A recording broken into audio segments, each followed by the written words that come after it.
Our 2013 CES coverage is powered by Ford. Go further.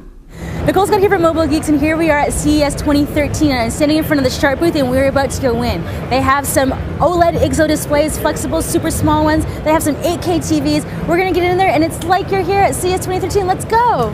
This is an OLED display with IGZO. So IGZO is going to be like the next display technology that we're all really excited about, because the way that it makes the display, it actually allows for higher pixel density than Retina. So these are 3.4 inch displays, so they're relatively small.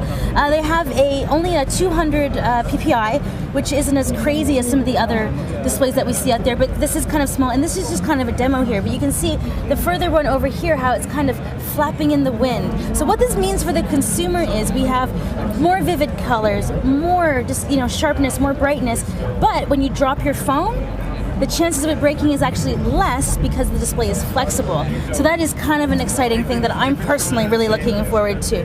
So this is something that we're going to be seeing in cell phones.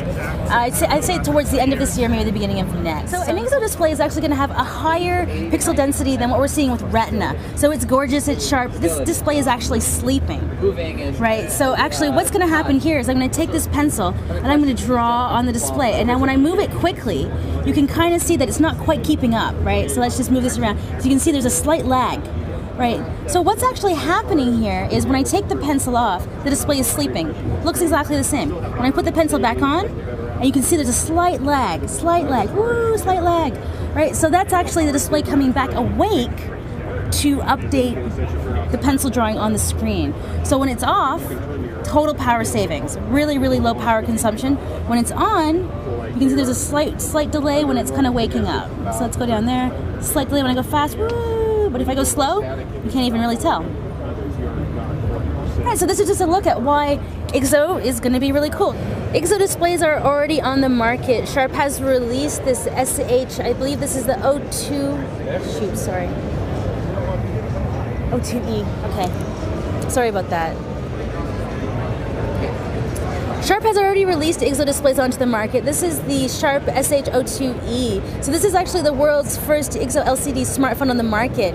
You can actually get approximately 24 hours of continuous display image flipping. So if you love to show people your photos, this is the display for you. So it's ultra low power, way higher pixel density, like I said before. So this is just a really quick look at a device that's already in the market, dirty as sin, with some sticker gum here, but because it is for Japan, we have a little antenna.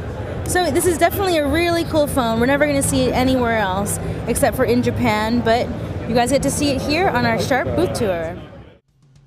Did you know that NPR's award-winning public radio app is one of the many apps you can control with your voice via Ford Sync App Link?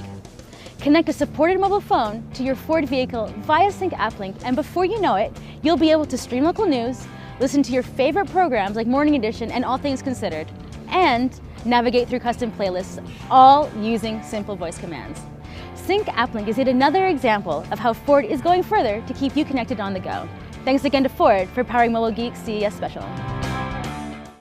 This is the Sharp SHT71. It has another gorgeous IGZO display, full 1080p resolution. This is stunning. So the thing that we all love about IGZO, better pixel density than Retina. This is something that we're going to be seeing a lot of in the near future. So this is running a customized version of Android specifically for Sharp. I'm going to click into the operating system so you can see. So it's definitely been customized. You can see when you hit the bottom, the widgets kind of turn. There's some really interesting, it's just a really kind of interesting integration that we see here. The notification bar does come from the bottom, which is great for one-handed use. So we're definitely seeing some interesting things here. This is running a dual-core Qualcomm processor with 2 gigs of internal memory. And if we take a look around the system, you can see why, even though it is so thin, we have a micro SD card slot, up to 3 gig SIM card. This is a 4G device. We have looks to be a full-size USB, or it's probably micro because it's quite thin. Oh yeah, micro. Of course it's micro. I don't know what I was thinking. Micro USB. If we take a look around the other side, you can see that we have a power button and a volume rocker. I like to see these lower down power buttons are a little more convenient to hold.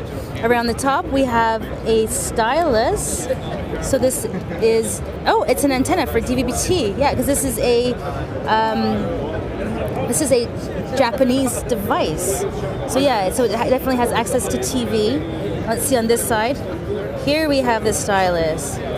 So on the back you can see there is an LED flash with a camera. It has an NFC capability down in here, which is always fantastic. So this is actually only available currently in Japan, which is kind of sad because the display is just so stunning. Yeah, so this again, this is the 7-inch IGZO WXGA tablet, the Sharp SHT21. The thing that you gotta see if you come to the Sharp booth is the 8K TV. Now I have to admit, I don't care. It's 8K. There's no 8K cameras on the market. I mean, there's barely even 4K cameras on the market. And to be honest with you, I'm a mobile girl. I want a 4K display in my laptop. I'd be excited for that. You know, so take a look. Do you care? Don't you care? I don't care. Nicole Scott here for Mobile Geeks. There was some cool stuff at the Sharp booth, but not this.